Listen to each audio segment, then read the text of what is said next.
Hey, what's up everybody, this is Survival1, and today I want to do another Apex Legends update video. And today we have a few different things to go over, and that includes the updates that came with the Valentine's Day skins, the 1-year roadmap that the devs have set out for the game, and then the Valentine's Day cosmetics themselves, which we pretty much only got two. I think there's one you can earn in game, but pretty much the two anyone are really going to care about is this right here, which is the longbow skin, which is 1100 Apex coins. Even though it's a really cool skin, I don't think it's really worth it.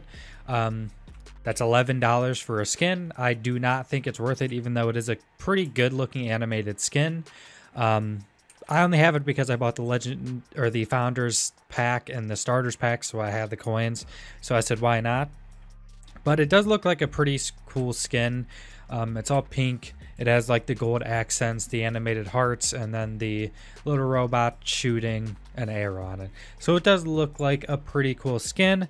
But in my opinion, $11, unless you just had the Apex coins like left over from something, or you know, from the founders pack or something, unless you had them, I would say $11 is not worth it for pretty much any skin, unless it's some god tier skin that does something special, because this doesn't like shoot any different animated bullets or anything like that.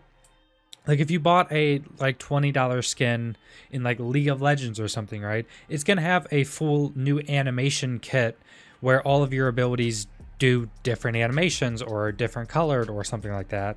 And even though the weapon itself is animated, it doesn't have like different colored bullets or something. That's the least they could do, is honestly put different colored tracer rounds in like more expensive skins. And there is a lot of talk on like Reddit and stuff that the skins are way too expensive, which I would have to agree with. So here it is. This is 1100. This is the skin. You can see it a little bit better here when it's on the shop. I don't know why in the shop, these skins in the shop here, you can see you can spin 360 everywhere you want in the shop. But if I go to my armory and I go to the actual skin, you can only do one side, which is kind of weird. But besides this skin that's 1100, which is overpriced, there is a legendary banner, which is cool, but it's $11 as well, which is much more overpriced because it's a banner. And banners should be a couple dollars, even if they're animated like this, for any game that has it. Like League of Legends has stuff like banners and stuff too. Or Smite has different banners and stuff. I don't know if those are that expensive either, but banners should not be $11. Weapons shouldn't even be $11, even if they're animated and look pretty nice. But that's pretty much everything in game. I do actually think that there is a badge. Is there not a badge? I know there was one other thing. Yeah, there's a badge that you can get. It's usable with any legend. Do you have to unlock it separately? Okay, so you just unlock it once. So it's revive or respawn a player, available for a limited time around Valentine's Day. So there's a badge that's free, so that's pretty cool that it's free. It looks nice. But that's all we got for Valentine's Day event. I wasn't expecting a ton of stuff, but I also was not expecting $11 skins. So there is that. Okay, so now we have a few different things to look at, and the first thing are these patch notes that came with this patch. I think it came out a little bit before the Valentine's Day stuff came out, but they added the banner badge we just talked about, and then the two skins we just talked about, which you can get from 6 p.m. on the 13th until the 19th. So that's the amount of time you're going to have to get these skins. Basically the amount of time you're going to be able to earn the badge or pay a lot of money for a skin.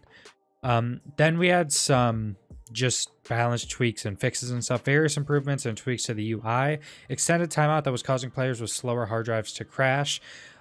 So basically this was happening to a lot of people, and it was even happening with people with SSDs. I have one of the fastest SSDs you can get on the consumer side, and I was still getting this crash sometimes. So it was just a complete bug.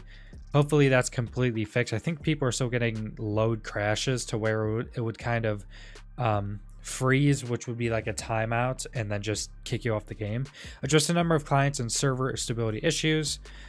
Fix exploit where you could keep duplicating items in your inventory. I want to know where that was, because I've never heard of anybody actually doing this. It might have just been some really obscure way to do it that no one, like a lot of people, didn't actually do.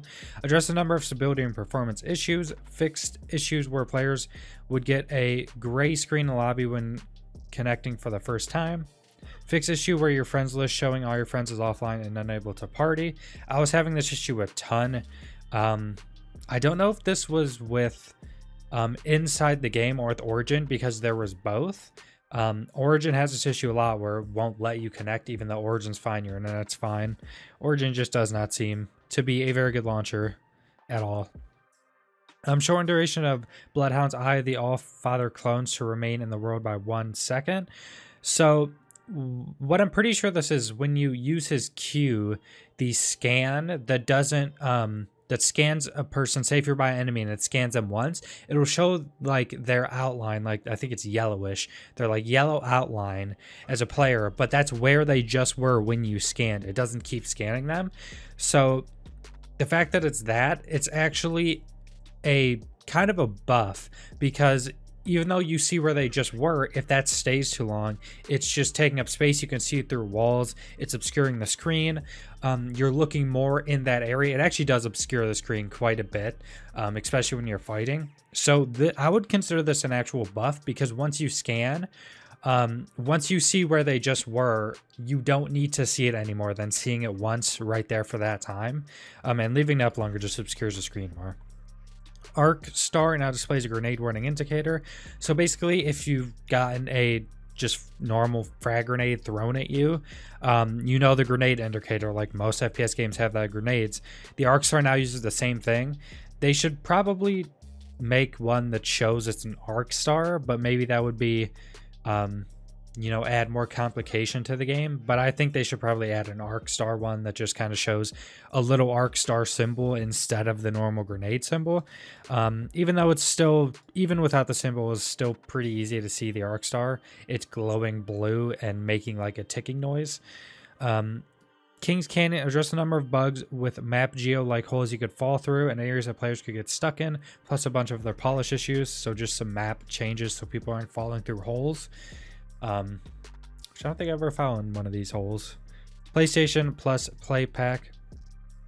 Just Arc updated for the PlayStation Plus Play Pack to the flatline skin and banner card, and changing names to Deep Blue. This will reflect all players who already have this rewarded skins as well. We will still have a lot of work to do as we hear some people frustrated by disconnects and crashes, and are working to improve stability and performance as well as provide more visibility for everybody. So basically, they're still doing patch notes. There's nothing really added besides these skins. It's just balance changes, bug fixes, crashes, and stuff like that. We probably won't be getting anything else until March, which is the next thing we're talking about. And this is the 1-year roadmap, which, if I'm not mistaken, this was made probably before the game came out. So this was kind of their base idea for the game, for extra content and additions to the game. Before they knew the game was going to blow up this much, because this game probably exceeded their expectations massively. 25 million people, and I forget how long. What was it, like 72 hours or something like that? 2 million concurrent.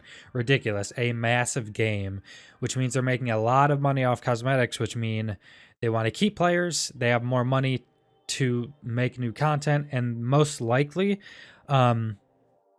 even if they keep with this, there might be more stuff in these that we wouldn't have seen normally. So it could look like that they're going exactly by what they already set, but there could be more stuff in the seasons than they normally planned on having. So basically, every season shows it has the same stuff inside of it, which is the battle pass, which is this symbol, which every single one has the battle pass symbol. So every season has a symbol. Also, these run for 3 seasons. Every season runs for 3 months.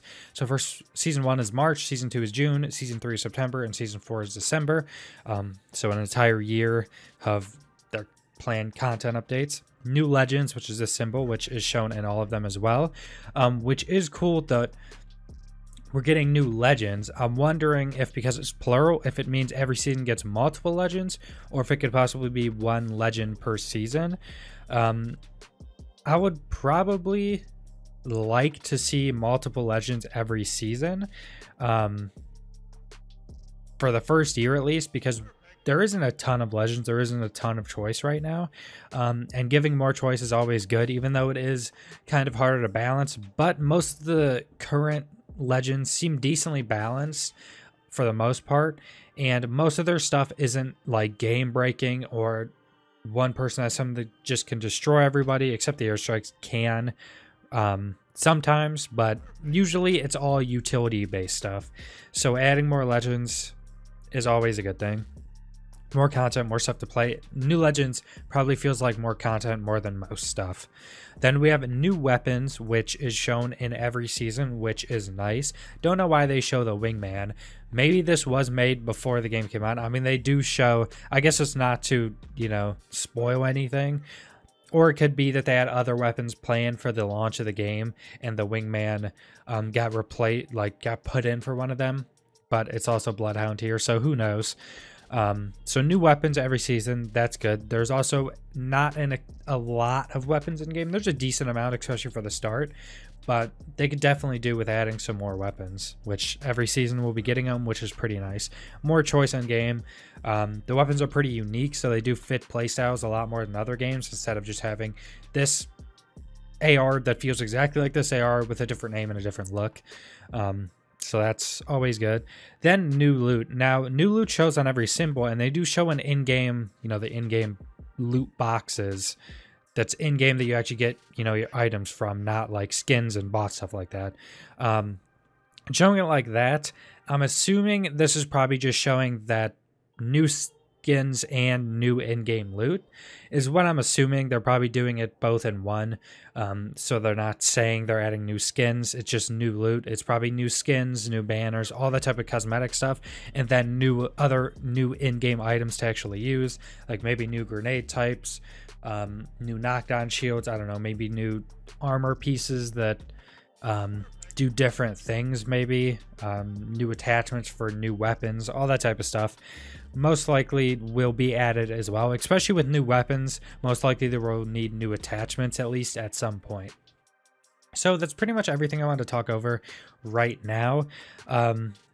With all this 1 year roadmap kind of being shown out to us, I think this has been out since the game came out, but I couldn't really find it anywhere. I had to find it on a Reddit post. I couldn't find, it's from EA somewhere, but I couldn't find it on EA's site, the Apex's site, anywhere. But yeah, the future of the game is looking pretty good if they actually do a lot of new content in these. I mean, they're showing, I mean, they could technically do a battle pass with one legend, one weapon, and some new skins, and they could technically be what they showed us, but hoping there's more stuff like than that. Multiple weapons, multiple legends every season, new in-game stuff. We know there's going to be a ridiculous amount of skins, so don't worry about that. But anyways, subscribe if you want to see more Apex Legends content. Like the video if you like it. Leave a comment down below what you think about Apex Legends as a whole, what you think about these updates, what you think about the expensive skins, and what you think about their 1 year roadmap for the additional content for the game. So thanks for watching.